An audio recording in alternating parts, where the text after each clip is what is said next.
Todos que olham para o alto deste prédio, o mais famoso e premiado da cidade, veem apenas a ousadia da arquitetura, o luxo do concreto e do vidro que brilham sob o sol. Eles admiram as linhas, a imponência, a forma como ele redesenhou o horizonte. Eu, no entanto, quando me sento aqui na minha varanda e o encaro, vejo algo muito diferente. Eu não vejo uma construção, eu vejo uma resposta. A minha resposta. Silenciosa, definitiva e eterna, gravada em 30 andares de aço e sentimento, para a última e mais cruel palavra que ouvi do meu único filho, pouco antes de ele partir para sempre. Ele me olhou no fundo dos olhos, com a frieza que o dinheiro lhe deu, e decretou minha sentença. Inútil. Mal sabia ele que essa palavra atirada para me destruir seria a semente do meu maior legado. Meu nome é Helena Amaral. E hoje, aos 82 anos, posso finalmente dizer que sinto paz. Uma paz que não me foi dada, mas que eu mesma precisei construir, tijolo por tijolo, ao longo de uma vida inteira de silêncios e dores disfarçadas de sorrisos. A história que vou lhes contar não é sobre engenharia ou sobre o mercado imobiliário. É sobre como uma mulher, que por décadas foi vista apenas como um enfeite dentro da própria casa, um passatempo de velha, encontrou na maior humilhação a força para se reerguer de uma maneira que ninguém, absolutamente ninguém, poderia prever. É a história de como o amor de uma mãe, quando desprezado, pode se transformar numa força avassaladora, capaz de mover não montanhas, mas de erguê-las do chão como um testamento. Enquanto a brisa da tarde sopra aqui no alto, eu fico imaginando o rosto de cada pessoa que para e me escuta agora. Fico pensando em quantas cidades, quantas casas, quantas vidas diferentes minhas palavras podem alcançar neste exato momento. É uma sensação nova para mim, que por tanto tempo falei apenas para as paredes da minha casa. Me conta de onde você está assistindo. Eu adoro saber até onde minhas memórias conseguem viajar, até onde essa minha voz, que ficou guardada por tantos anos, consegue chegar. Saber que tem alguém aí, do outro lado, me ouvindo, faz com que tudo o que eu passei ganhe um novo sentido. É como se, juntos, a gente pudesse transformar o peso do passado em algo mais leve, em algo que nos conecta. Nossa história, a parte que realmente importa para entender o prédio que você vê hoje, começou de verdade em 1985. A vida era outra. Morávamos numa casa de varanda larga no interior de Minas Gerais, uma casa com cheiro de terra molhada depois da chuva e de bolo de fubá assando no fim da tarde. Eu tinha 42 anos, um casamento que eu julgava sólido com Afonso, e um filho, Ricardo, que era a luz dos meus olhos. Meu universo era aquele. Minha maior alegria não estava em joias ou luxos, mas no barulho da minha máquina de costura, um presente da minha mãe, com a qual eu transformava retalhos de tecido em vestidos, toalhas de mesa e sonhos. Eu era o coração daquela casa e sentia meu valor no brilho do assoalho, encerado, na roupa lavada e passada com esmero, e no abraço do meu filho ao voltar da escola. Afonso era um homem bom, um construtor de mãos calejadas que sonhava em dar o melhor para nós. Naquela época, o melhor ainda era sinônimo de conforto e segurança. Ele se orgulhava de chegar em casa e sentir o cheiro do meu tempero, de sentar na varanda comigo e ver Ricardo brincando no quintal. Nosso menino de ouro, como o chamávamos, era uma criança doce, que adorava me ver costurar. Pedia para escolher as cores das linhas e ficava fascinado com a agulha dançando no tecido. Ele dizia, com a pureza dos seus 10, 12 anos, que minha mágica era a mais bonita de todas. Aquele era o meu mundo, um mundo onde o amor era a medida de todas as coisas, e onde eu me sentia não apenas útil, mas essencial. No início dos anos 90, tudo começou a mudar. O negócio do Afonso prosperou de uma maneira que nunca tínhamos imaginado, e a promessa de contratos maiores nos arrancou da nossa paz mineira e nos plantou no concreto da capital. Deixamos para trás a casa com quintal e nos mudamos para um apartamento imenso, no último andar de um prédio elegante. Era um lugar com mais cômodos do que memórias, com um silêncio que ecoava de um jeito estranho. Contratamos empregados e, de repente, a cozinha, a área de serviço, os espaços que antes eram o meu domínio, passaram a ser territórios alheios. Eu, que sempre comandei meu lar com as próprias mãos, fui gentilmente convidada a me sentar no sofá e não fazer nada. Afonso se encantou com o brilho da nova vida. O homem de mãos calejadas passou a usar ternos caros e a colecionar relógios. As conversas na mesa de jantar, quando aconteciam, não eram mais sobre nosso dia ou os sonhos de Ricardo.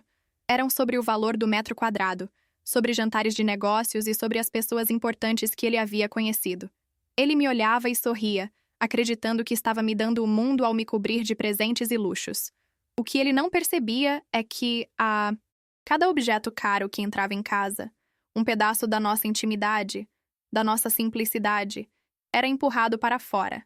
Eu estava me tornando a esposa troféu de um homem que eu começava a não reconhecer mais. E Ricardo. Meu Ricardo. Ele aprendeu rápido demais a linguagem do novo mundo do pai.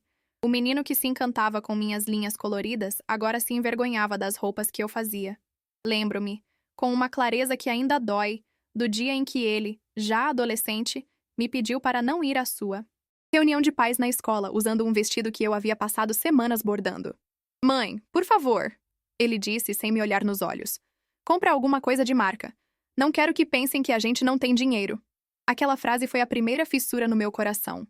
Ele não estava apenas rejeitando um vestido.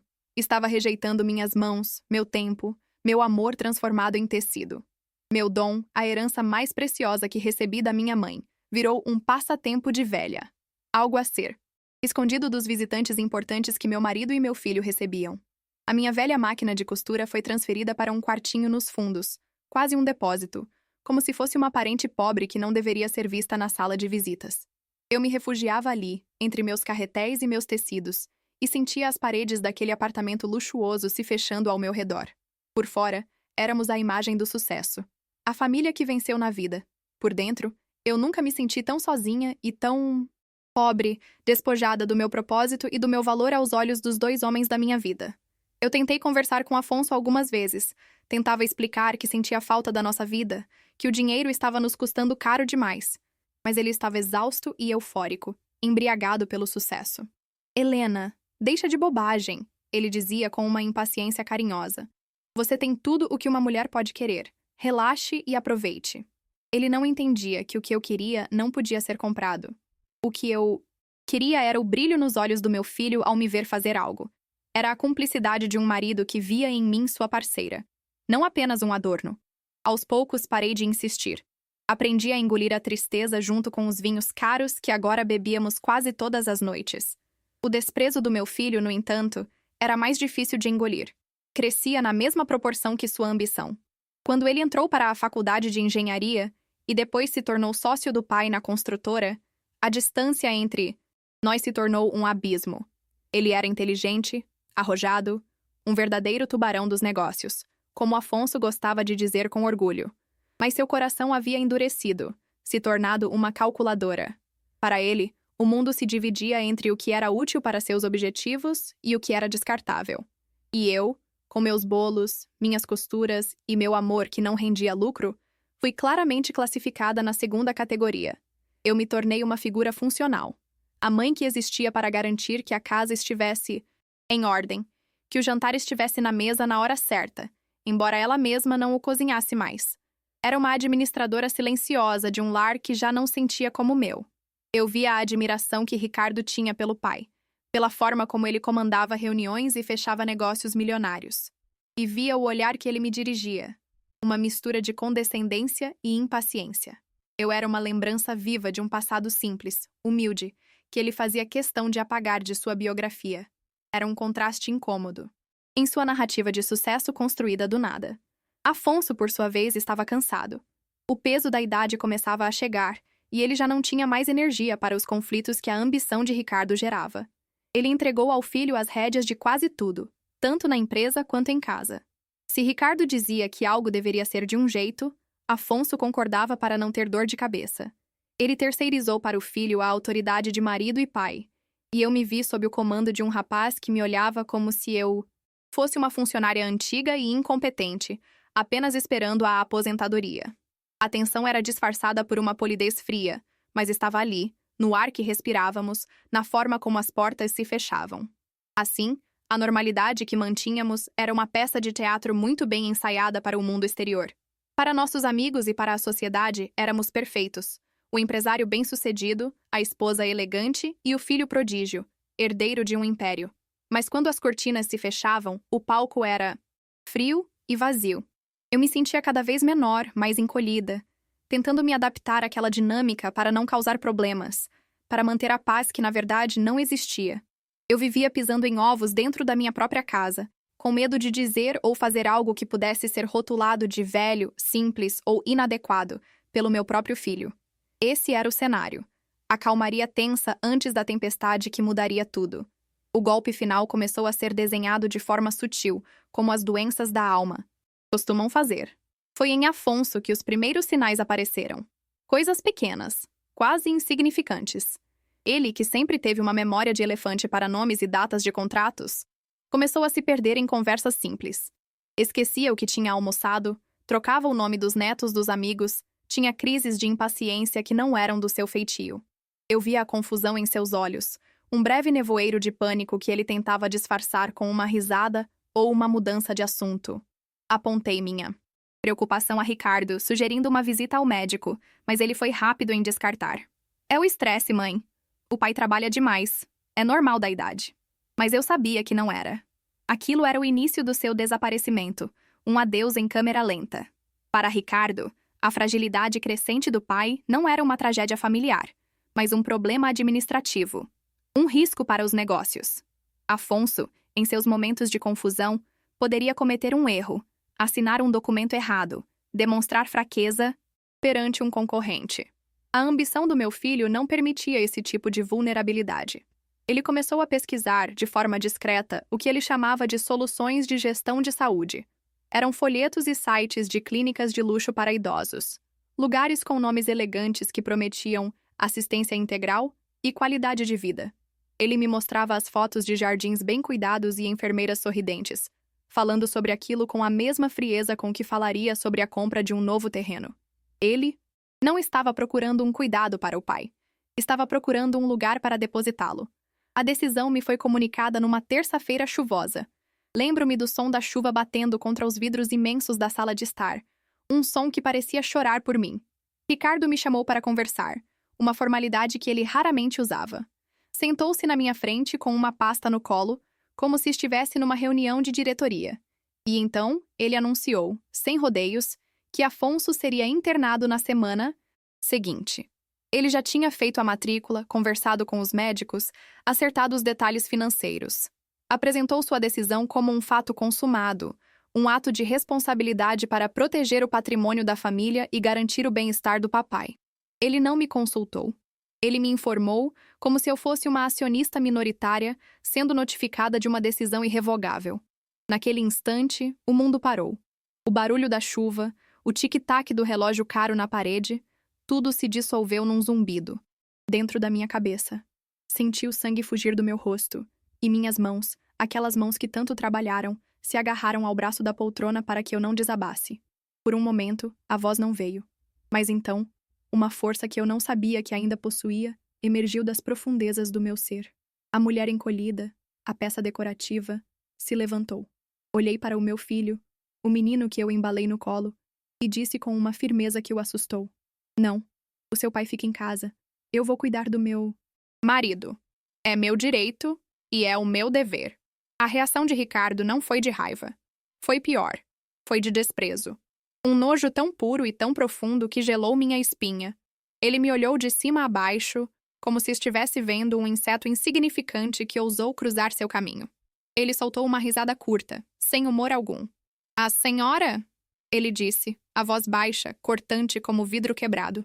"A senhora não vai fazer nada." Ele se inclinou um pouco para a frente, e cada sílaba que saiu de sua boca foi um golpe físico, uma martelada na minha alma. "A senhora não entende de negócios, não entende de medicina, não entende de nada. A senhora é uma completa inútil." A palavra ficou suspensa no ar, pairando entre nós na sala fria. Inútil. Ele se levantou, ajeitou o terno e saiu da sala sem dizer mais nada, deixando-me ali, sozinha, com aquela palavra ecoando em cada canto do meu ser. Inútil. Era a confirmação brutal de tudo o que eu vinha sentindo há anos. Era o carimbo final na minha certidão de invisibilidade. Eu não era mais uma esposa, uma mãe, uma parceira. Eu era um objeto obsoleto, um estorvo, uma nulidade. Fiquei paralisada na poltrona, incapaz de me mover ou de chorar. A dor era tão grande que ultrapassava as lágrimas. Era um vazio gelado, A sensação de ter sido completamente apagada pela pessoa que eu mais amava no mundo, a quem eu havia dedicado cada fibra da minha existência. Naquela noite, eu não dormi. Fui para o meu quartinho de costura, o meu exílio, e me sentei diante da minha velha máquina. Toquei nos tecidos, nos carretéis de linha, nas agulhas. Eram as únicas testemunhas do meu valor, as provas de que minhas mãos sabiam como criar, unir, consertar. Chorei. Chorei por horas, um choro silencioso de quem perdeu tudo. Chorei pelo meu marido, que estava sendo arrancado de mim. Chorei pelo meu filho, que tinha se tornado um estranho. E chorei por mim, pela mulher que eu tinha deixado de ser. Mas no fundo daquele poço de desespero, algo diferente começou a queimar. Uma brasa minúscula, quase apagada. Não era esperança, era raiva. Uma raiva fria e lúcida. A raiva por terem desprezado não a mim, mas a força que eu representava. Uma semana. Apenas uma semana se passou desde que a palavra inútil selou o fim da relação com meu filho. Eu ainda estava imersa naquele luto. O luto por um filho vivo que me rejeitava quando o telefone tocou. Era um policial, a voz formal e sem emoção. Houve um acidente na estrada que levava à nossa casa de campo. Um carro em alta velocidade, uma curva mal feita, uma colisão fatal. Era Ricardo. De repente, o abismo que nos separava se tornou eterno e intransponível. Aquele que me declarou uma nulidade tinha sido, ele mesmo, apagado da existência num instante de metal retorcido e violência. A notícia não me trouxe lágrimas, apenas um silêncio profundo, um vácuo. Eu me tornei, no mesmo dia, viúva de um marido vivo e órfã de um filho morto. O funeral foi um evento social, como tudo em nossa nova vida. Os sócios, os concorrentes, os amigos importantes do meu marido e do meu filho estavam todos lá, prestando condolências que soavam como negociações. Eu me movia entre eles como um fantasma, apertando mãos, recebendo abraços frios, ouvindo palavras de conforto que não me alcançavam. Meu marido, Afonso, não estava lá. Ele se encontrava na clínica luxuosa que Ricardo havia escolhido, já imerso em sua própria névoa, incapaz de compreender que o filho para quem ele entregaria seu império já não existia. Eu estava terrivelmente, absurdamente sozinha no centro daquela tragédia, segurando as ruínas de uma família que, para todos os efeitos, já não era mais minha. Nos dias que se seguiram, os advogados vieram. Homens de ternos escuros que falavam em voz baixa, como se estivessem com medo de quebrar o luto que mal sentiam. Com a morte de Ricardo, e sendo Afonso legalmente incapaz, eu era a única herdeira. De tudo. Da fortuna, das propriedades e o mais assustador, do controle total da construtora. O império que meu marido construiu e que meu filho endureceu era agora, por uma ironia cruel do destino meu. Aquele peso todo caiu sobre meus ombros de uma vez. Eu, a mulher do lar, a costureira de passatempos inúteis, era agora a dona de uma das maiores empresas do país. A responsabilidade parecia uma piada de mau gosto, um castigo disfarçado de sorte grande. A dor e a humilhação me consumiram. Passei semanas trancada naquele apartamento imenso, que agora soava mais vazio e silencioso do que nunca. O eco da palavra inútil era meu único companheiro. Ele ricocheteava nas paredes de mármore, nos móveis de design, no meu reflexo nos espelhos. Eu poderia ter me entregado, poderia ter vendido tudo, me mudado para uma casa pequena e esperado o fim dos meus dias, vivendo da fortuna que me coube por acidente. Era o que todos esperavam. Era o que faria sentido. Deixar que os abutres, os diretores da empresa, dividissem os despojos. Por um tempo, essa ideia me seduziu. O alívio do esquecimento, o conforto da desistência. Era o caminho mais fácil para longe daquela dor insuportável. Mas então, algo aconteceu. Numa tarde cinzenta, arrumando algumas caixas antigas, encontrei um sapatinho de lã que eu mesma tricotei para Ricardo quando ele era um bebê. Segurei aquele objeto minúsculo nas mãos, e a imagem do meu filho, do menino doce que se encantava com minhas linhas, voltou com uma força avassaladora. E junto com a saudade daquele menino que se perdeu, veio a raiva. A raiva me salvou. Não. Uma raiva quente e explosiva, mas uma fúria fria, clara e cortante. A raiva por terem desprezado não apenas a mim, mas a força que eu representava. O cuidado, a dedicação, o amor que constrói em silêncio e que não se mede em cifras. A raiva pelo homem que meu filho se tornou e pelo desperdício de sua vida. Naquele momento, decidi. Eu não iria fugir. Eu não iria me esconder. Eu não iria provar que Ricardo estava certo. Se o destino, em sua mais terrível reviravolta, me colocou no comando, então eu iria comandar. Marquei minha primeira reunião com o conselho de diretores. Entrei na sala de reuniões, uma sala imponente com uma mesa de madeira escura que parecia ter quilômetros de comprimento. Sentei-me na cadeira da presidência, a cadeira que foi de Afonso e que seria de Ricardo. 6 homens me olhavam com uma mistura de pena e expectativa. Seus olhos diziam tudo. A pobre viúva, a velhinha frágil e senil, que em breve assinaria os papéis e lhes entregaria o poder para que pudesse voltar para suas novelas e seu tricô. Eles me ofereceram suas condolências ensaiadas. Falaram sobre o momento delicado e a necessidade de continuidade. O diretor mais antigo, um homem chamado Osvaldo, que se considerava o sucessor natural, tomou a palavra. Com uma voz paternalista e condescendente, ele sugeriu que eu formasse um comitê de gestão, liderado por ele, claro, para tirar o fardo dos meus ombros. Ele me tratava não como a dona da empresa, mas como uma criança que precisava de proteção. Dona Helena, ele disse, a senhora não precisa se preocupar com nada disso. Deixe os negócios conosco e cuide do seu luto. Naquele instante, a palavra inútil ecoou em minha mente, mas desta vez, dita por outras bocas, com outras intenções. A condescendência deles foi o combustível que minha raiva precisava para se transformar em determinação. Eu os ouvi em silêncio, absorvendo cada olhar, cada gesto, cada palavra que me diminuía. Eles me subestimavam de uma forma tão profunda que chegava a ser insultuosa. E foi nessa subestimação que encontrei minha maior vantagem. Eles não me viam como uma ameaça. Eles não me viam de forma alguma. Agradeci a preocupação deles com uma polidez que os desarmou. Disse que precisava de um tempo para pensar. Deixei a reunião e, pela primeira vez em anos, eu tinha um propósito claro. Eu não iria apenas comandar. Eu iria construir algo que eles jamais seriam capazes de imaginar. Minha primeira providência foi secreta. Contratei um jovem professor de administração de uma universidade pública.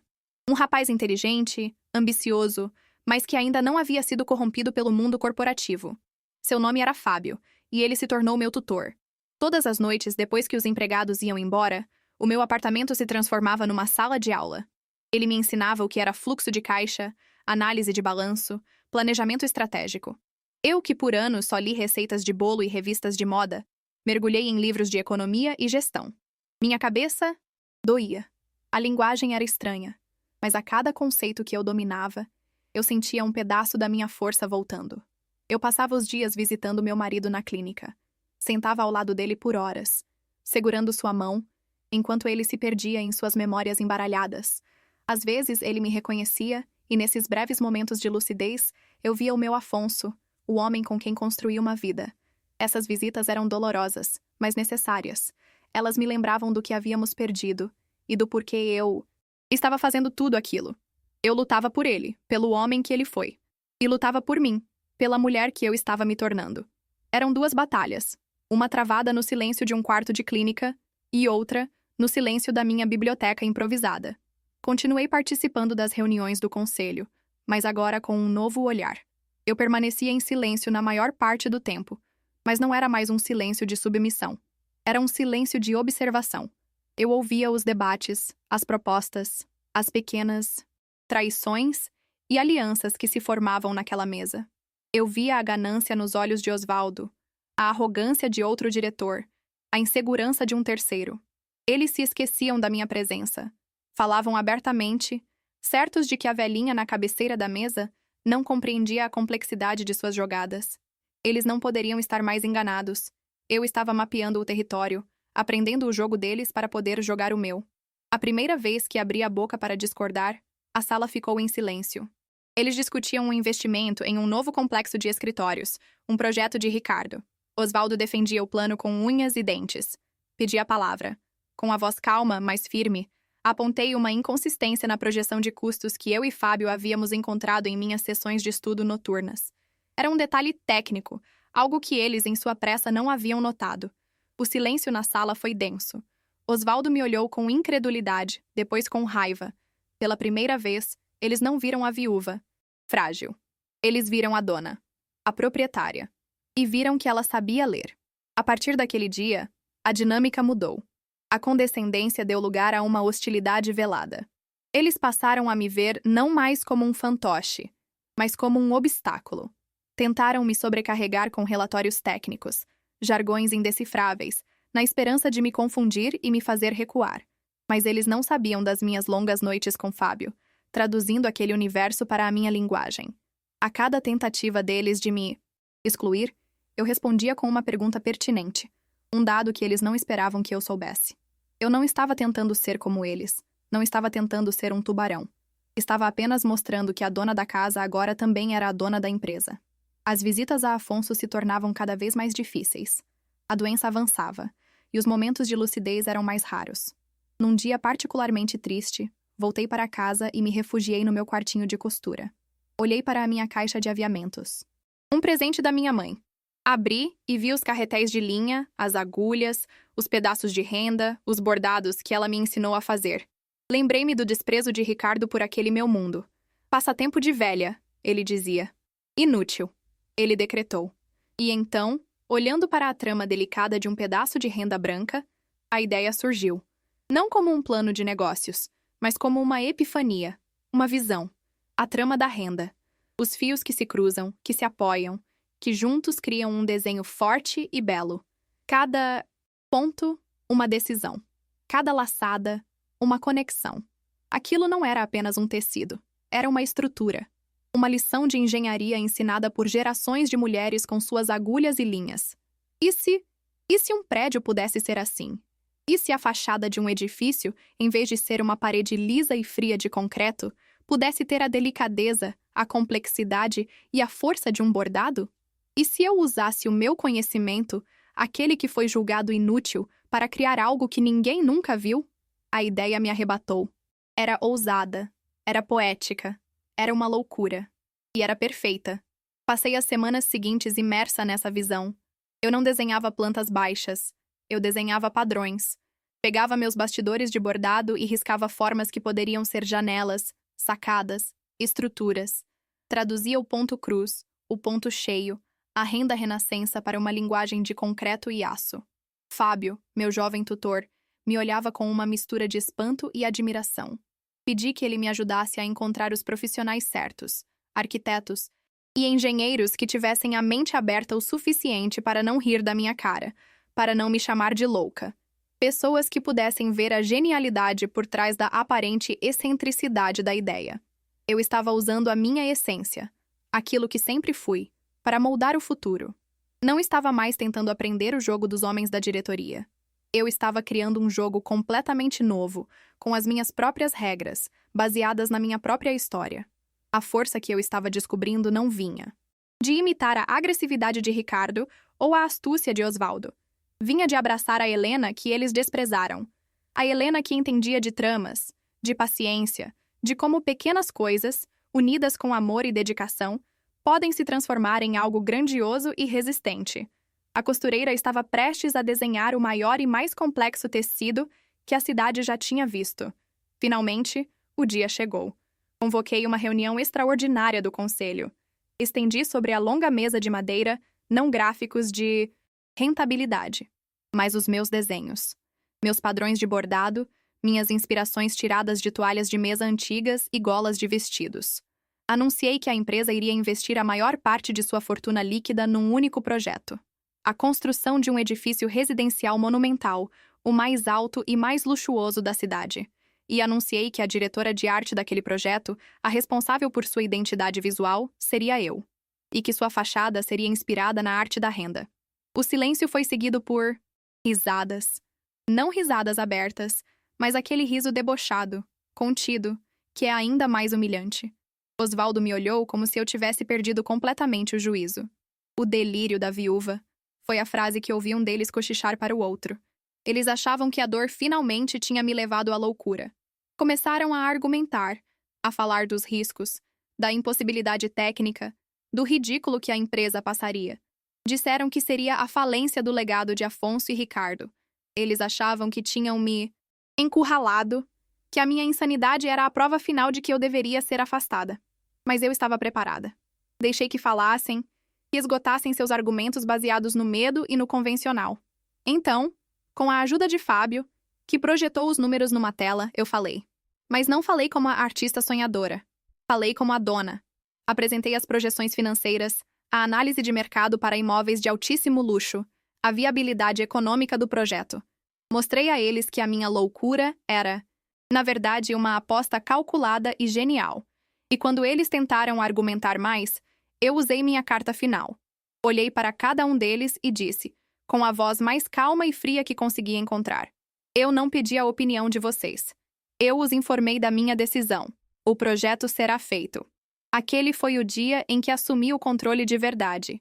Não porque eu tinha o direito legal, mas porque eu exercia a minha autoridade com base em visão e conhecimento.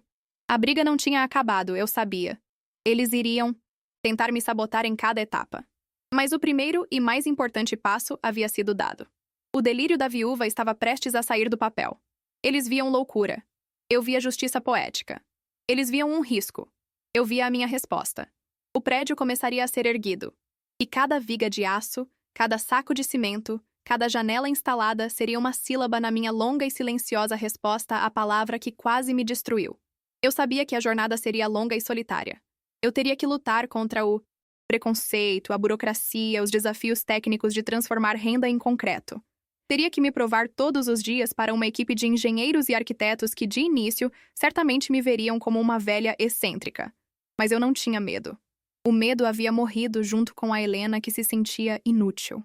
A mulher que estava sentada naquela cadeira de presidente não era mais uma vítima. Era uma construtora. E ela estava prestes a começar a sua obra-prima. Um monumento não ao seu ego, mas à força invisível de todas as mulheres cujos trabalhos e amores foram, um dia, chamados de passatempo. As noites continuaram a ser de estudo. Os dias, de reuniões e visitas à obra, que logo começaria. E as tardes, de silêncio ao lado de Afonso. Ele não entenderia o que eu estava fazendo. Talvez nunca soubesse.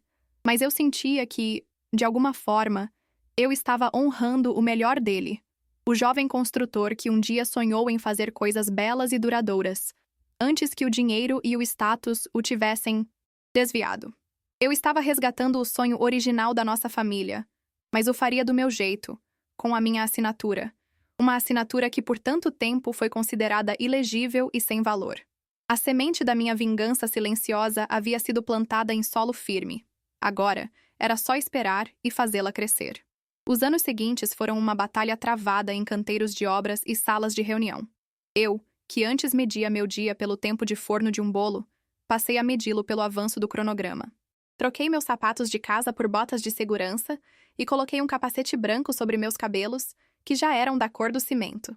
Todos os dias eu estava lá, no meio da poeira e do barulho, observando a minha visão sair do papel. Os engenheiros, no início, me olhavam com uma paciência forçada. A velhinha com seus desenhos de bordado. Mas, conforme as estruturas complexas que eu havia imaginado começavam a se erguer, o desprezo em seus olhos deu lugar a uma admiração relutante. Eles viram que a minha renda tinha lógica, que meus pontos de crochê eram vigas de sustentação disfarçadas de arte. A diretoria, liderada por Osvaldo, tentou me sabotar de todas as formas. Atrasavam a liberação de verbas, questionavam cada decisão técnica, vazavam para a imprensa notas sobre a gestão excêntrica da nova presidente. Eles torciam pelo meu fracasso, esperando o momento em que a estrutura desabaria sob o peso da minha loucura para que pudessem dizer: nós avisamos. Mas eu aprendi a ser firme. Com os números de Fábio e a minha intuição de construtora de lares, eu antecipava suas jogadas e defendia meu projeto com a ferocidade de uma leoa protegendo sua cria. Cada andar que subia era uma pequena vitória. Um degrau a mais para longe do poço em que haviam me jogado. Eu estava construindo minha liberdade, minha resposta, a 100 metros de altura. E então, o dia chegou. Depois de quase 5 anos de trabalho ininterrupto, o último andaime foi retirado. Eu pedi para que me levassem até o outro lado da rua, para que eu pudesse ver. E quando olhei, o ar me faltou. Ali estava ele. Não era um prédio. Era um tecido de concreto e vidro. Uma renda gigantesca e delicada erguida contra o céu azul da cidade. As sacadas formavam padrões que lembravam o ponto cheio, as janelas se alinhavam como numa trama de linho, e a estrutura principal se entrelaçava como os fios de um bordado complexo. Era ainda mais bonito e mais poderoso do que eu havia sonhado. Naquele momento, o delírio da viúva, se tornou um marco, um monumento que calou a todos pela sua beleza impossível. A cidade parou para olhar. Fotógrafos, arquitetos, curiosos, todos se perguntavam de onde tinha vindo aquela ideia. Quem era o gênio por trás daquela fachada revolucionária? A construtora, que antes era criticada pela minha gestão, de repente se tornou o centro das atenções do mundo da arquitetura. Osvaldo e os outros diretores, que antes riam de mim, agora davam entrevistas falando sobre a nossa visão audaciosa. Eu os deixei falar. Eu os deixei pegar um pouco do brilho para si. O meu momento ainda não havia chegado. Minha vitória não seria numa entrevista de jornal, mas num confronto final, silencioso, com a memória que ainda me assombrava. Olhando para a grandiosidade daquela obra, para a força que emanava de cada detalhe, fechei os olhos e conversei com meu filho. Uma última conversa. Você está vendo, Ricardo? Eu sussurrei para o vento. Você está vendo o que a sua mãe inútil foi capaz de fazer? Cada janela, cada viga, cada detalhe que o mundo agora admira, nasceu daquele meu passatempo de velha que você tanto desprezou. Nasceu da força que você não conseguiu ver, do amor que você achou que não tinha valor. Foi um momento de dor e libertação, a lágrima final que eu devia àquele luto. Se essa parte da minha história te tocou, deixa seu comentário. Eu leio tudo com carinho, pois cada palavra de vocês me ajuda a colocar um novo ponto final nesta longa história. A noite da inauguração foi um evento de gala. O brilho das joias das convidadas competia com o brilho das luzes que iluminavam o edifício. Todos que eram alguém na cidade estavam lá. Políticos, artistas, empresários. Osvaldo e os outros membros do conselho estavam ao meu lado no palco montado no grande salão de entrada. Os sorrisos fixos em seus rostos, posando para as fotografias. Eles eram os coautores forçados de um sucesso que nunca quiseram. Eu usava um vestido simples, de um cinza prateado, que eu mesma desenhei. Sentia-me estranhamente calma, como a calmaria que chega depois da mais violenta das tempestades. A mulher invisível era agora o centro de todos os olhares, mas eles ainda não sabiam quem eu era de verdade. Chegou a minha vez de falar. Um silêncio de expectativa tomou conta do salão. Todos esperavam algumas palavras de agradecimento, o discurso protocolar da viúva idosa que deu sorte. Aproximei-me do microfone e olhei para aquelas centenas de rostos. Comecei agradecendo aos engenheiros e trabalhadores, os verdadeiros construtores. Mas então, minha voz mudou. Eu disse que queria lhes contar uma pequena história. Uma história sobre o valor das coisas que não têm preço. Falei da minha mãe, uma mulher simples que me ensinou a arte de unir pedaços de pano com linha e agulha. Falei sobre como a sociedade costuma ver esse trabalho, o trabalho de milhões de mulheres, como algo menor, um passatempo. A plateia ouvia, confusa e fascinada. Continuei, e revelei a eles a grande verdade por trás do projeto. Esta fachada que vocês tanto admiram, eu disse, a voz firme, não foi inspirada em nenhum grande arquiteto modernista. A inspiração veio da minha velha caixa de costura. Cada forma que vocês veem lá fora é uma tradução, em concreto e aço, de um ponto de bordado, de uma trama de renda, de um trabalho de crochê. Um murmúrio percorreu o salão. As pessoas se olhavam, chocadas. Eu via os críticos de arquitetura boquiabertos. A revelação era tão simples, e ao mesmo tempo tão profunda, que ninguém havia sido capaz de concebê-la.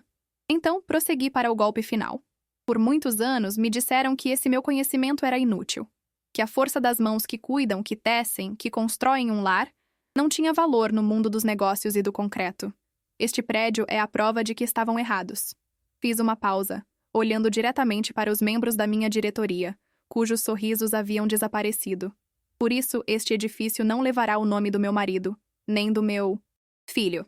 Ele levará o nome da fonte de sua força e de sua inspiração. Olhei para a plateia e anunciei. Hoje, inauguramos o edifício Helena Amaral. O que se seguiu não foi apenas uma salva de palmas. Foi uma ovação. As pessoas se levantaram, aplaudindo não apenas o prédio, mas a história, a mulher, a coragem. Era um aplauso que reconhecia a verdade que eu havia dito. As mulheres na plateia choravam. Eu vi nos olhos delas o reflexo de suas próprias mães, de suas avós, de si mesmas. Naquele momento, Osvaldo e os outros se tornaram pequenos, figuras anônimas no palco. A batalha estava vencida.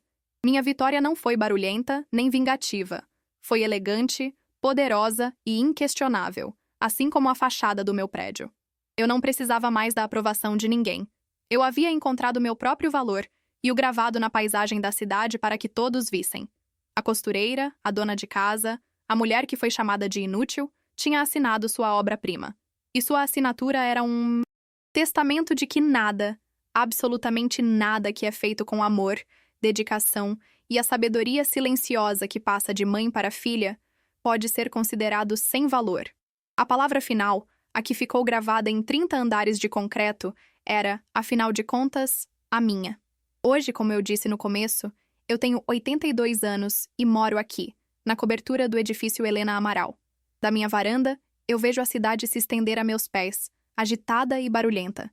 Mas aqui em cima, há uma paz que parece pertencer a outro mundo. É a paz de quem chegou ao fim de uma longa jornada, não ilesa, mas inteira.